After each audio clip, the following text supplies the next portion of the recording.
Fala, meu povo, há quanto tempo, né? Eu não venho aqui da convocação e novamente venho aqui falar sobre seleção brasileira. Eu vou mudar o nome desse canal para CBF2, sei lá. Mas vamos falar sobre essa data FIFA, o como foi importante para o Dorival, para a própria seleção brasileira e para a torcida. Há muito tempo eu não vi o pessoal falando tanto da seleção brasileira. A última vez foi na Copa do Mundo de 2022, um ano de 2023 muito ruim para o Brasil, né? Para a seleção brasileira. Infelizmente o Diniz foi uma passagem muito ruim. Teve pontos positivos, a gente sabe que tem muitos pontos a melhorar, mas com 8 dias de treino, um novo treinador, uma seleção com 13 desfalques de uma pré-lista que tinha 50 nomes, acho que o saldo é positivo. Foi muito legal assistir os jogos do Brasil contra seleções fortes, né? A Inglaterra e a Espanha. Espanha que também vem reformulando há algum tempo. A Inglaterra que já tem uma seleção consolidada, alguns nomes já muito consolidados nesse time. Mas vamos lá. Primeiro jogo contra a Inglaterra, achei o Brasil muito consistente, conseguiu segurar o ataque da Inglaterra, que vinha com o Anthony Gordon, que é interessante, o Bellingham, o Watkins foi anulado pela nossa zaga, e o Foden também. Contra a Espanha, o Brasil não entrou no mesmo ritmo que entrou contra a Inglaterra. Acho que entrou muito devagar, a Espanha estava jogando um futebol num ritmo muito acelerado e que foi o que consertou isso foi as alterações do Dorival no intervalo, com a entrada do André, com a entrada do Endrick, com a entrada do... Quem que entrou também? Endrick, André e Andreas Pereira.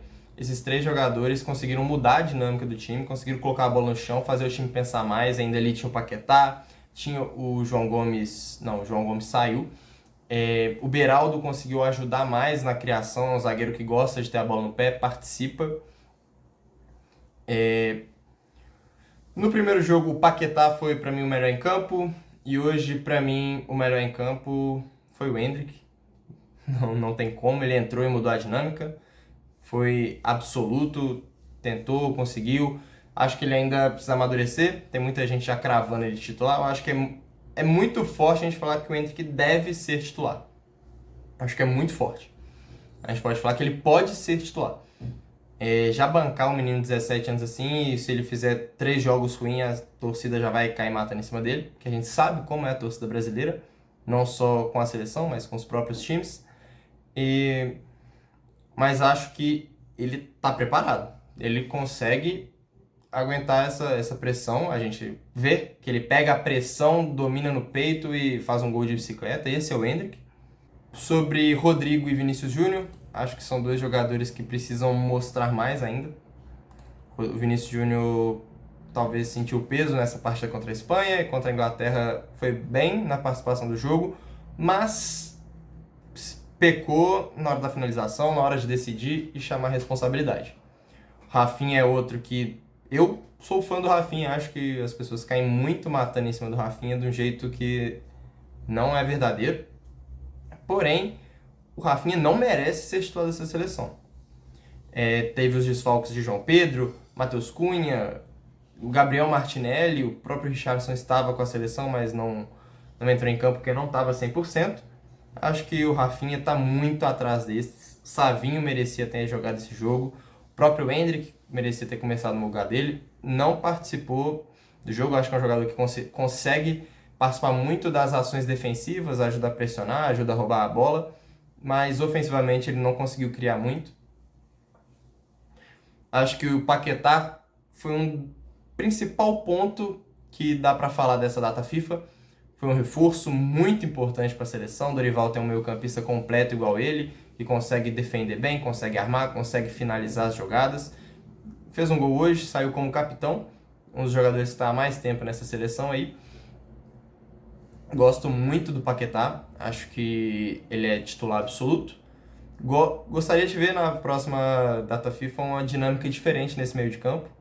Acho que o João Gomes foi bem, mas ainda precisa de algum amadurecimento, né, na seleção. O Bruno Guimarães também foi muito bem, só que eu quero ver o Douglas Luiz jogando mais. Ele entrou para mim muito bem hoje contra a Espanha. E o Andreas Pereira nas duas partidas entrou muito bem, participando muito bem do jogo.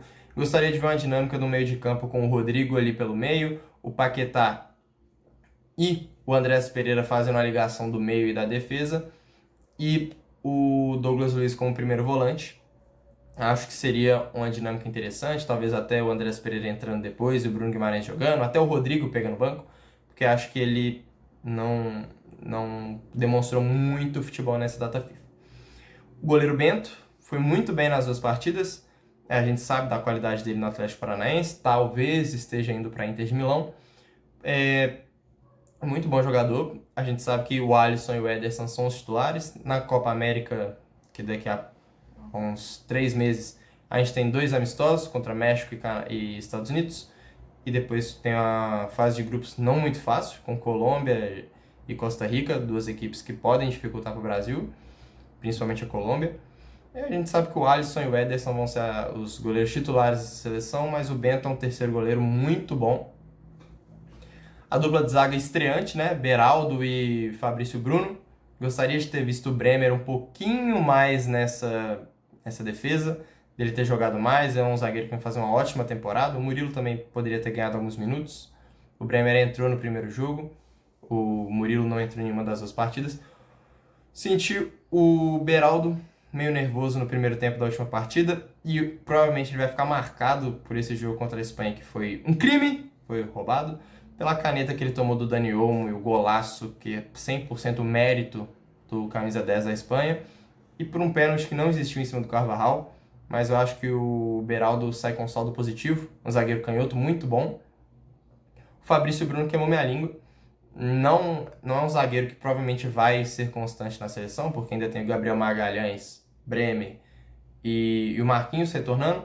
Acho que o Marquinhos não vem mais naquela decrescente que ele vinha na primeira parte da temporada com o Diniz. Acho que ele melhorou bastante e briga para ser titular nessa seleção. Ainda tem o Bremer, como eu falei, o Gabriel Magalhães, o Beraldo talvez garantiu o lugar dele ali, mas ainda é muito novo. Tem o Murilo do Nottingham Forest, que merece uma vaguinha também. Um destaque que eu acho muito importante, que mesmo com o retorno de Neymar, Casemiro e Marquinhos, que são líderes desse elenco, o Danilo merece uma atenção especial. Os bastidores da seleção que mostra a atitude dele com os outros jogadores, mostra as coletivas de imprensa, o jeito que ele fala. O Daniel é um cara que eu gosto muito de assistir as entrevistas, um jogador muito inteligente, muito esperto taticamente e futebolisticamente também. Jogou muito no Real Madrid, no Manchester City e agora na Juventus, onde é o primeiro capitão estrangeiro da história da Juventus. Eu gosto muito, um lateral interessante. Foi absoluto na partida contra a Inglaterra, não perdeu em nada para ninguém. E hoje saiu, jogou 45 minutos só, deu uma chance para o Ian Couto, que é um lateral muito bom também, fez uma boa partida. O Wendel, para mim, talvez o ponto mais baixo dessa data FIFA. Senti ele meio nervoso no primeiro jogo. O Foden acabava levando melhor contra ele. No segundo tempo melhorou. E hoje o Lamine Yamal fez chover em cima dele, do Beraldo, né? Mas principalmente em cima dele, não conseguiu manter o ritmo. Hoje o VAR foi o principal nome, né, da partida, acaba prejudicando. A seleção sai num saldo positivo, interessante. E eu acho que uma coisa que a gente pode falar é que essa partida mostrou que essa seleção tem uma capacidade de lidar com a pressão muito boa, de vencer jogos, né, de empatar jogos, buscar resultados, que estava atrás no placar. Ficou atrás no placar com o 2-1 e depois com 3-2 conseguiu empatar. Acho que é uma partida que mostra isso. Tem garra, não faltou vontade de hora nenhuma. O Dorival convocou jogadores interessantes que talvez ainda vão voltar com ele. Alguns sim, alguns não. Para uma data FIFA que era complicada, 2 jogos complicados, times fortes, muitos desfalques, fora de casa, sem apoio da torcida, em que uma seleção que, como o Marcelo Beckler, né, fala, com uma mochila muito pesada, uma pressão muito grande, após não só a Copa de 2022, não só a de 2018, um peso que vem desde 2006, um afastamento do torcedor brasileiro com a seleção. E acho que a gente pode estar vendo um desenvolvimento, talvez não para a próxima Copa, talvez até para 2030, mas é um norte. A gente está vendo que agora a seleção quer jogar futebol. O ano passado eu acho que foi um ano jogado fora, querendo ou não, teve algumas convocações que a gente tinha jogadores que não se destacavam nem no Brasil e estavam indo para a seleção, não conseguiam desempenhar um bom futebol. O Diniz não conseguiu implementar a filosofia dele, que não ia conseguir de jeito nenhum, ainda mais porque é um estilo de jogo que ele precisa ter contato com os jogadores todos os dias. É interessante, eu gostei muito dessa data FIFA, vai ser legal acompanhar os próximos meses, ver como é que o Dorival vai acompanhar alguns jogadores se tornando de lesão, ver esse meio de campo, talvez a melhor safra que o Brasil tem hoje é ali dos volantes, dos segundos volantes. Segundos volantes, tá certo? Não sei. Mas dos primeiros volantes, os meio-campistas centrais ali, tem muitos nomes. Também mostra que o futebol brasileiro tá no nível de disputar com o futebol europeu. Principalmente ali a gente viu o Fabrício Bruno, o Beraldo, que ainda estava aqui no Brasil até dezembro, o Endrick, que joga no futebol brasileiro, o Bento. Eu acho que o futebol europeu está muito acima, é uma coisa que eu falo, até não gostaria de muitos jogadores que jogam no Brasil sendo convocados, mas pontualmente alguns nomes ali são muito interessantes. O Fabrício Bruno talvez vai ganhar mais chances, espero, porque foi bem, queimou minha língua. Como eu disse, vai ter uma disputa muito boa pela zaga. Vai ser interessante ver como é que vai ser o Brasil a partir daqui. E é isso. Um vídeo mais rapidinho. Quero trazer mais conteúdos, eu sei que sempre falo isso aqui. Deixa seu like, se inscreve para me apoiar, para me incentivar a trazer vídeos diferentes. Estou com algumas ideias interessantes para trazer aí. Alguns vídeos, quem sabe, usando o Futebol Manager. Alguns vídeos falando sobre tática de alguns times. O Atlético acabou de anunciar o Gabriel Milito, que é um treinador interessante, que vem com